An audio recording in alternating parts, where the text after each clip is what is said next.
Under the quiet night sky in Arlington, Virginia, the streetlights cast faint glows on the empty road.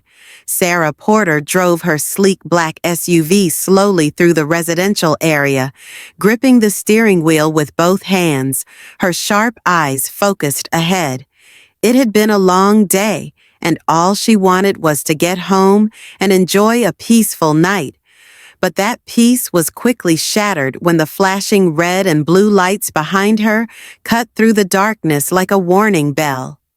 Sarah glanced quickly in the rearview mirror, her cold eyes observing the approaching patrol car. The siren blared, commanding her to pull over. She checked her speedometer, 29 miles per hour in a 35-mile-per-hour zone. There was no reason for her to be stopped. But Sarah was not alarmed. As a seasoned agent, she had been in countless situations like this. Taking a deep breath, she slowly pulled over to the side, turned off the engine, and placed her hands on the steering wheel, following the rules to avoid unnecessary escalation. The patrol car door opened. 2 officers, Peen and Bell, stepped out, their expressions cold. Peen, a tall man with an authoritative demeanor, approached her car window, while Bell stood just behind, hand casually resting on his holstered gun. A bright flashlight scanned Sarah's face, sweeping across every detail as if searching for something. "Good evening, ma'am," Peen said, his tone icy. "Do you know why we stopped you?" Sarah showed no sign of concern. She met his gaze directly. "No, officer," she replied evenly. "I wasn't speeding, nor did I violate any traffic laws." Peen smirked, a look of disdain on his face. "Actually, you didn't come to a full stop at the stop sign," he said. "That's a traffic violation." Sarah's brow furrowed slightly, but she quickly regained her composure. "I'm certain I stopped," she responded firmly. But Peen wasn't interested in her answer. "License and registration," he ordered. Sarah remained calm, slowly reaching into the glove compartment and carefully narrating each of her movements. "I'm retrieving my documents," she said slowly. She could feel Belle's eyes boring into her from behind, as if waiting for a reason to act. But Sarah wouldn't give them that. She knew this game, and she also knew they had just made a big mistake. Sarah calmly handed her driver's license and registration to Peen, showing no signs of hesitation. She could feel his evaluating gaze as he scanned the information on the card. Peen squinted, the shift in his expression subtle, but Sarah noticed immediately. He had spotted something that made him pause, perhaps her address, or perhaps a detail that didn't quite fit the scenario they had planned. Behind her, Bell remained still, his eyes alert. Suddenly, he stepped toward Sarah's trunk, calling over to his partner. "Hey, Peen, you might want to take a look at this." Sarah glanced at the rearview mirror and saw Bell pointing to something in her trunk. A small, unmarked bag lay conspicuously near the edge. She knew for certain it wasn't hers. A quiet fury stirred within her, but she held it in check. She had seen this play before, a perfect setup. Peen turned back to look at her, his smirk widening. "Do you have anything you'd like to tell us, ma'am?" His voice dripped with smugness. Sarah took a deep breath and kept her tone calm. "I'll remain silent until my attorney is present," she replied, her eyes unwavering. Bell chuckled, shaking his head. "Oh, we love people like you, always thinking you can get away with it." Peen didn't waste any more time. "You're under arrest for possession with intent to distribute," he ordered, and immediately Bell stepped forward, pulling her arms behind her to handcuff her. The cold night breeze brushed against Sarah's neck, but she didn't feel fear. Peen and Bell might think they had control of the situation, but they didn't know one crucial thing. She was no easy target. They didn't know they had just made a grave mistake. Sarah sat in the back seat of the patrol car, her hands cuffed behind her. The streetlights passed by the rearview mirror, casting fleeting shadows across her face. She remained silent, offering no resistance, but in her mind, every detail of the situation was being analyzed. Peen glanced at her through the rearview mirror, a smirk tugging at his lips. "You seem unnervingly calm," he said, his tone laced with mockery. Sarah looked him dead in the eye through the mirror. "Am I supposed to be scared?" Belle chuckled softly, leaning back in the front seat. Usually the ones caught red-handed start begging at this point. Sarah tilted her head, her gaze sharp. "Only guilty people do that." The atmosphere in the car shifted immediately. The initial confidence of the two officers wavered slightly. Unlike others they had trapped before, Sarah didn't seem like someone desperate to make excuses. She wasn't worried, she wasn't scared, and she wasn't arguing. The Arlington police station came into view, the flashing green neon lights signaling the presence of law enforcement. As the patrol car came to a stop, Peen and Belle exited the vehicle, dragging Sarah with them. Inside the station, the atmosphere seemed normal. Other officers chatted casually. Some flipped through papers, while others enjoyed their late-night coffee. As Sarah stepped inside, a few eyes turned toward her, but no one asked any questions. Peen placed his hand on her shoulder, guiding her toward the booking counter. "Welcome to your new home," he said, his voice dripping with sarcasm. Sarah gave a faint smile. They didn't know that they weren't the only ones keeping an eye on the situation. The storm was coming, and they wouldn't be able to avoid it. While the Arlington police station continued with its usual busy activities, Sarah sat quietly in the holding cell, her demeanor calm and unafraid. She had been through far more tense situations than this, and she knew that what was happening was only the beginning. From a distance, the rustling of papers, the clicking of keyboards, and brief conversations echoed, but she didn't pay attention. What mattered to her was time. How long would it take before the truth was exposed? Outside, Peen and Belle stood near the reception area, talking to each other with a smug tone. They believed everything was already settled, that Sarah was just an ordinary woman easily framed into a case they had created. Peen took a sip of coffee, glancing toward the holding cell. "Does she really think she'll get away with this?" He chuckled softly, his eyes filled with satisfaction. However, not far from them, Almus, a young officer just starting out, was observing the whole situation with a tense expression. Something about this arrest unsettled him.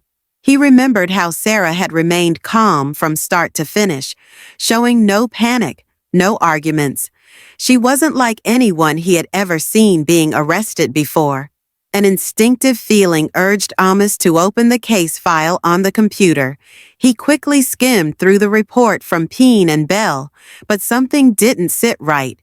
Every word in it was too perfect, too smooth, like it had been written to cover something up.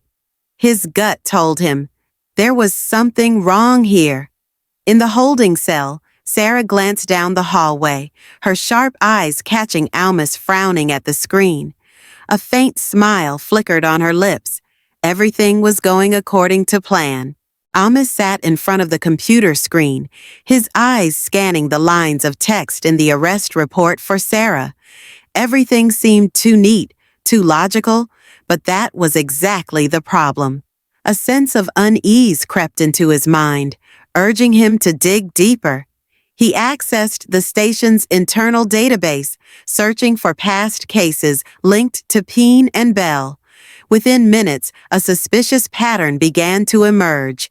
The arrests they had made all followed the same script: a minor traffic violation, a rushed search warrant, and then, mysteriously, a bag of white powder appeared. What made Almus shudder was that most of the people arrested were people of color. He glanced toward the holding cell, where Sarah still sat motionless, her face completely calm. Taking a deep breath, Almus pushed his chair back and stood up, He couldn't continue pretending not to see what was happening. He walked toward the holding cell, stopping in front of the bars. "Did you actually consent to them searching your car?" he asked, his voice low but full of suspicion. Sarah looked up, locking eyes with him. "What do you think, Officer Almas?" Her voice was gentle, yet oddly weighty. Almas swallowed hard, realizing he had been pushed into a dangerous crossroads. If he moved forward, he would risk his career. If he stepped back, he would live with guilt for the rest of his life. In that moment, he knew he had no choice. Almas turned around and headed straight for his superior's office. A decision had just been made, and it could change everything. Almas walked quickly down the hallway of the police station, the weight of his decision pressing down on him. Each step seemed to echo louder than usual, or perhaps it was just an illusion as he realized he was about to do something that could change everything. He knew the system, knew how it had been operating for years, but this time he couldn't turn a blind eye any longer. He stopped in front of the records room, looked around to make sure no one was paying attention, then opened the door and stepped inside. The fluorescent light on the ceiling flickered as he ran his fingers across the keyboard, entering the access code for the police department's database. On the flashing green screen, a series of arrest records appeared. Peen and Bell hadn't just done this once or twice. They had done it dozens of times. The same names appeared repeatedly, the same charges, the same found evidence that seemed far too coincidental.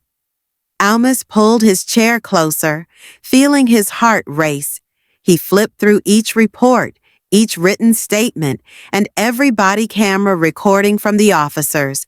There was no sign that the people arrested had actually resisted or violated the law. This was clearly a pattern of corruption. But the evidence Almas had wasn't enough to expose the whole thing. He needed a way to reveal this without it being shut down immediately. As he thought, he jumped when he heard footsteps approaching. Almas quickly shut off the screen, standing up just as the door opened. Peen walked in, his cold eyes scanning the room. "What are you doing here, rookie?" His voice had a hint of suspicion. Almas took a deep breath, staying calm. "Just reviewing some old cases," he replied, feigning nonchalance. But inside, he knew Peen had noticed. "Which cases?" Peen asked, stepping closer. Almas hesitated for a moment, then closed the file on the desk, sliding it toward the other side. "Just some old arrests. I wanted to get a better understanding of the process." Peen smirked, but his gaze never left Almas. "Good. Just make sure you don't go too far." Once Peen left, Almas sank back into his chair. He knew he had been watched, but that only made him more determined. He wouldn't let this case be buried like the others. He pulled out his phone and began typing an anonymous message, a message that could shake the entire police department to its core. Sarah sat quietly in the holding cell, her eyes remaining calm. She knew everything was about to change. Once her team got the signal, they would act, and the truth would soon come to light. Time was running out, and she could feel it with every breath she took. In the hallway, Almas stood still by the desk, his eyes glued to the computer screen. He had done something no one at the police station dared to do. He had sent the evidence. Now, all he could do was wait for a response from the oversight organization. His heart pounded when an email response appeared in his inbox. "We have received the information. The investigation team is on their way." Taking a deep breath, Almas stood up and looked toward the holding cell where Sarah was confined.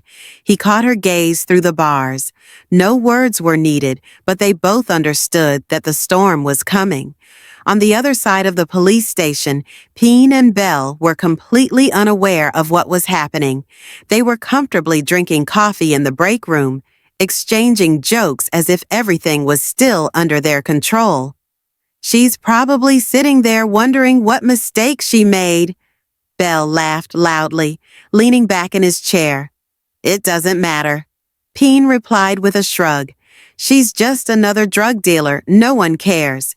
But when the door to the police station opened again, a breath of fresh air filled the room, bringing with it the authoritative presence of federal agents. Amos glanced up and saw a group of people in black suits enter, their FBI badges glinting under the fluorescent lights. The entire police station fell silent. Peen and Bell's laughter faded as they saw the group of agents. Amos held his breath as the lead agent, a tall man with sharp eyes, walked straight to the front desk. "We're here to investigate an unlawful arrest," the agent declared, his voice echoing throughout the station. Everyone present could feel the storm approaching. But Sarah knew, from this moment on, the scales of justice were tipping in her favor. Inside the holding cell, Sarah sat still, her eyes watching the events unfolding in the hallway. She couldn't see everything, but just by listening, she knew things were going exactly as planned. The sound of heavy footsteps echoed through the police station as the federal agents moved inside. The tension in the air was palpable, silencing the scattered conversations among the officers. Peen and Bell sat upright in the break room, acutely aware of the unusual atmosphere. They exchanged anxious glances as the agents entered. The lead agent, a tall man with a commanding presence, walked straight to the front desk. Amos stood nearby, his hand gripping the edge of the table, his heart racing. He didn't know exactly what would happen next, but he understood that this moment was the reckoning for those who had abused their power. "We are conducting an investigation into an unlawful arrest," the agent announced, his voice echoing through the station. "We need to speak with the officers responsible for this incident immediately." A chilling silence filled the room. Peen and Bell looked at each other, their faces turning pale as they realized what was happening. I don't know what you're talking about." Peen tried to keep his voice steady, but his eyes betrayed his confusion. "Oh, I think you know exactly what we're talking about," the agent replied, sliding a thick file across the desk. "We have evidence that you two fabricated evidence and filed false reports. And let me make this clear, we don't just have hearsay, we have video, recordings, and testimony." Beside Peen, Bell clenched his fists, but he said nothing. The truth was crashing down on them like an irreversible verdict. At that moment, the holding cell door opened. One of the agents stepped in and nodded to Sarah. "You're free to go," he said. Sarah stood up and walked out with poise. She didn't say a word, just passed by the people who had tried to frame her. Her eyes met Amos, and in that brief moment, they both understood that the battle had been won. But the system still had much to fix, and they were ready to continue the fight. The sound of footsteps echoed through the police station as the federal agents entered, bringing with them an air of truth and justice.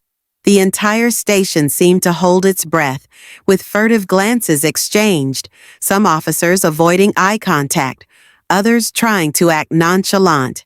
But everyone understood that something serious was about to happen. Peen and Bell were led into the interrogation room, their once smug expressions replaced with visible anxiety. Amos, standing near the desk, quietly observed everything. He said nothing, but inside, he felt a sense of relief, knowing that justice was finally being served. In the interrogation room, Agent Price flipped through the documents in front of Peen and Bell, his voice cold but authoritative. "You know, I've seen a lot of cases like this," Price said, flipping through a thick stack of files. "Cops who think they can manipulate the system, that they can get away with what they've done. But there's one thing they never understand. Truth always finds a way to come out." Peen crossed his arms, trying to maintain his composure. "We were just following protocol," he said, his tone still firm. Really? Price raised an eyebrow, sliding a piece of paper toward them. Then why, over the past 3 years, have more than 10 of your arrests followed the exact same pattern? Identical charges, nearly identical reports, and always victims who couldn't defend themselves. Bell bit his lip, unable to speak. He knew they had been caught, but still held out hope they could escape. I want a lawyer, Peen said, his voice lacking confidence. Price merely smiled. Oh, you'll get a lawyer, but don't expect any leniency. The system has tolerated you for far too long, and today, that ends. Outside the interrogation room, Sarah waited, her expression calm. When the door opened, she locked eyes with Almus. Without words, they both understood that this was not just a personal victory, but also a step forward in exposing the truth. They thought they controlled everything, Sarah said softly, her gaze following Peen and Bell as they were led away. But in the end, their arrogance destroyed them. Amos nodded, his eyes filled with determination. Justice always has its way, and we'll make sure it never changes. The afternoon light filtered through the courthouse windows, casting scattered beams across the marble floor. The courtroom was packed, with reporters, law enforcement officials, and citizens all gathered to witness the final verdict for Peen and Bell, two police officers who had abused their power to manipulate the system and frame innocent citizens. Sarah sat in the front row, her sharp gaze fixed on the defendants. She didn't say a word, only observed. This wasn't the first time she had seen justice served, but there was something different about this case. This wasn't just a regular trial. It was a declaration of war against a system that had been corrupt for far too long. Beside her, Almus remained silent, but the tension in his eyes was unmistakable. He remembered everything that had led to this moment, from the instant he began to suspect the truth to when he made the decision to take action. Looking at Peen and Bell, no longer smug but now filled with anxiety, he knew he had made the right choice. The court has reviewed all the evidence, including surveillance footage, audio recordings, and witness testimonies, the judge declared, his voice resonating through the room. After careful consideration, we find the defendants, Peen and Bell, guilty of abuse of power, falsifying evidence, and framing innocent citizens. Each defendant will serve a sentence of 15 years in prison. Whispers filled the courtroom. Some lowered their heads to speak quietly, while others exhaled in relief. Peen and Bell remained silent, their faces pale, their bodies seeming to collapse under the weight of the verdict. Outside the courthouse, a light breeze swept through as Sarah stepped out, closing her eyes and taking a deep breath. She felt a portion of the burden lifted. Almus stood next to her, looking down at the long steps of the building where reporters were gathering for interviews. "Do you think it's really over?" Almus asked, his voice tinged with uncertainty. Sarah smiled slightly, her eyes filled with determination. Justice isn't just a verdict, it's a continuous battle, and I've never stopped fighting. In that moment, both of them understood that while Peen and Bell had been punished, there were still many battles to fight. But today, at least, they had won one, an important step in restoring the truth to its rightful place.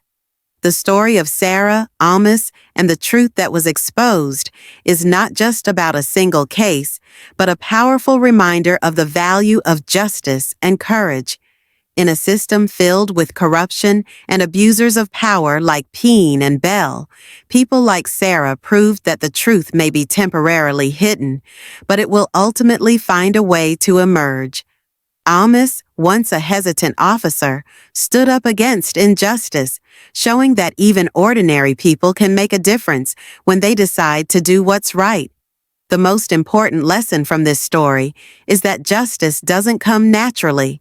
It requires courage, patience, and the determination to fight. The truth may be distorted, but if there are people willing to stand up and protect it, justice will be served.